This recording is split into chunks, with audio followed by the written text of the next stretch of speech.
when my husband leaned slightly towards me and whispered, "Turn the car around." Now, my hands tightened on the steering wheel. We were halfway to a weekend getaway that I had been planning for months, a short escape from the chaos of our daily lives, but something in his tone sliced through my excitement. It wasn't panic exactly, but it carried a weight I'd learned not to ignore. Without asking why, I slowed, took the next exit, and began heading back toward the city.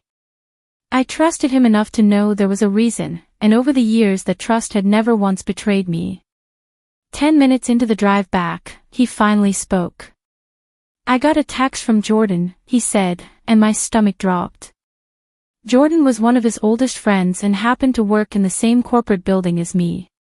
He wouldn't text my husband in the middle of the day unless something serious was happening.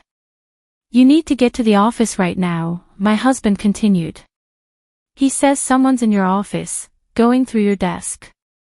My first thought was that maybe it was maintenance or one of the interns, but deep down I knew that wasn't it. There had been tension building for weeks between me and a new hire named Claire, young, ambitious, and just entitled enough to believe she could climb the ladder by stepping over anyone in her way. She had been oddly cozy with my manager, Tyler, a man who liked to think of himself as a mentor but in reality had a reputation for using people until they burned out. I had caught whispers in the break room that Claire had been telling others I was planning to retire early, leaving my position open. I had brushed it off, thinking no one would believe her, but now I wondered if she was taking her campaign a step further. We reached the parking garage, and I moved quickly, my husband right behind me. As we stepped out of the elevator onto my floor, I could hear muffled voices, Claire's high, sing-song tone and Tyler's deeper, more deliberate one. My office door was ajar, and as I pushed it open, the scene hit me like a slap. Claire was rifling through my top drawer, pulling out documents she had no business touching, while Tyler stood by the window pretending to scroll through his phone. She froze when she saw me, papers still in her hand. Tyler's head jerked up, and for a moment, no one said anything. Then Claire, in a move that still makes me shake my head, smiled sweetly and said, "Oh, we were just helping you get organized. We thought you'd be gone until Monday." My husband stepped forward, his voice calm but cold. "Funny. Because we were supposed to be out of town right now." The way Tyler's expression shifted told me everything I needed to know. This wasn't just some innocent sorting session. Something bigger was in motion, and my gut told me it wasn't going to end with an apology that I asked Claire to hand me the papers she was holding. She hesitated, then passed them over with exaggerated care, as if I might accuse her of damaging them. The first page I saw was a confidential contract I had been negotiating with one of our firm's largest clients, marked with my personal annotations in the margins. If that had been emailed or copied without my consent, it would have been a serious breach, one that could easily be twisted to look like my fault.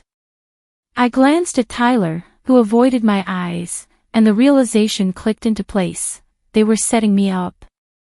In our company, any mishandling of client documents was a fast-track to termination, and Claire, being the only other person familiar with the account, would be the obvious replacement if I was ousted.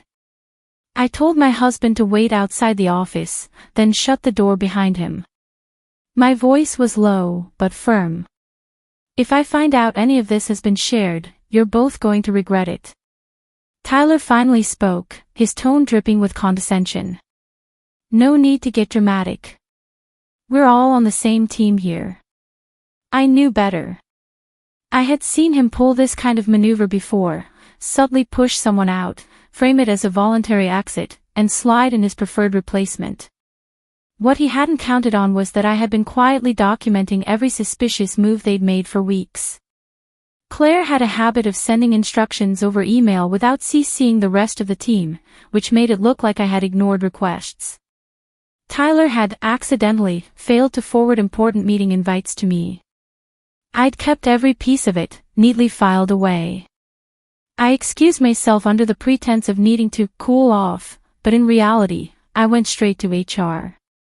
I laid everything out, the missing emails, the withheld invitations, and now, the unauthorized access to my office. HR's initial reaction was lukewarm. They were used to Tyler's charm and Claire's polished politeness, but then I mentioned the confidential contract. That got their attention. I didn't wait for them to act. That night, I went home, pulled up my cloud backups, and compiled a complete dossier of everything I had. Dates, times, forwarded emails, even photos of my desk before and after I'd left for lunch on certain days. My husband sat beside me the whole time, occasionally reminding me to keep it factual, not emotional. By midnight, I had a file so airtight it could survive a hurricane. The next morning, instead of heading to my office, I went straight to the regional director's floor. He wasn't expecting me, but when I handed him the file and said, "I think you need to see this before you make any staffing decisions," he invited me in and closed the door.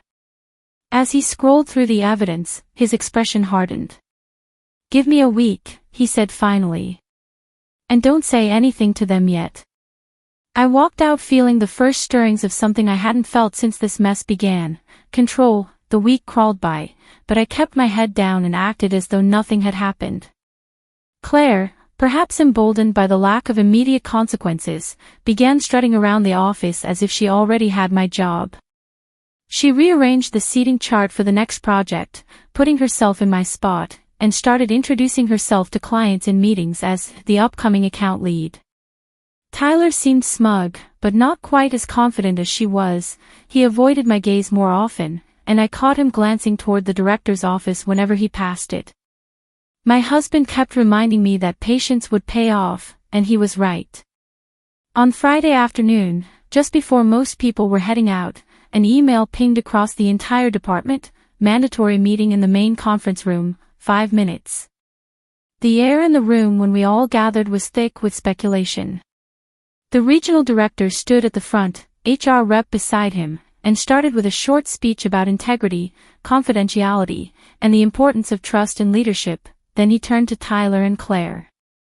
"Effective immediately," he said, "both of you are relieved of your duties. Security will escort you to collect your belongings." The look on Claire's face was almost comical: shock, disbelief, then indignation. Tyler tried to speak, but the director cut him off. "We have documented evidence of misconduct and breach of confidentiality. The matter will be referred to the board." As they were escorted out, Claire shot me a glare that could have burned a hole in the wall, but I didn't flinch. Instead, I focused on the director's next words. "In light of recent events, we'll be restructuring. The lead account position will remain with its current holder, and we'll be adding resources to support her work." I knew then that I had not only saved my job but solidified my standing in the company. The whispers that had once been fueled by Claire's gossip now shifted into admiration. Colleagues congratulated me, some quietly confessing they had suspected foul play but didn't know how to help. I thanked them politely, but inside I was already thinking about my next move. I didn't just want to survive this. I wanted to make sure no one ever tried something like it again. With Claire and Tyler gone, the atmosphere in the office changed almost overnight. Projects ran smoother, deadlines were met without the constant last-minute chaos they thrived on, and the team actually seemed happier. But I wasn't done. The regional director had given me leeway to recommend structural changes, and I used it to implement safeguards, locked file storage, stricter access protocols, and a policy requiring all meeting invites and instructions to be sent through shared channels. It wasn't glamorous work, but it made it nearly impossible for another power grab to happen quietly. Outside of work, my relationship with my husband felt stronger than ever. That single moment in the car, his whispered warning, had been the pivot point for everything. If I'd ignored it, Claire and Tyler might have succeeded, and I would have been blindsided with nothing to fight back with. One evening over dinner, I asked him what had made him so certain we needed to turn around that day. He told me Jordan had texted that Claire was in my office but also that Tyler had been overheard in the break room talking about closing the deal before Monday. My husband had put the pieces together instantly. I realized then how lucky I was to have a partner who not only believed in me but acted to protect me without hesitation. Months later, I was promoted to a senior role that gave me oversight of multiple departments. Claire and Tyler. Word was that they struggled to find comparable positions. In our industry, reputation is currency, and theirs had been spent recklessly. I don't take pleasure in their downfall, but I do take satisfaction in knowing they didn't get to profit from undermining someone else. The revenge, if you can call it that, wasn't loud or flashy. It was precise, measured, and utterly final. And every time I walk into my office now, I remember that quiet voice in the car, the trust it carried, and the way it turned what could have been a disaster into the most empowering moment of my career.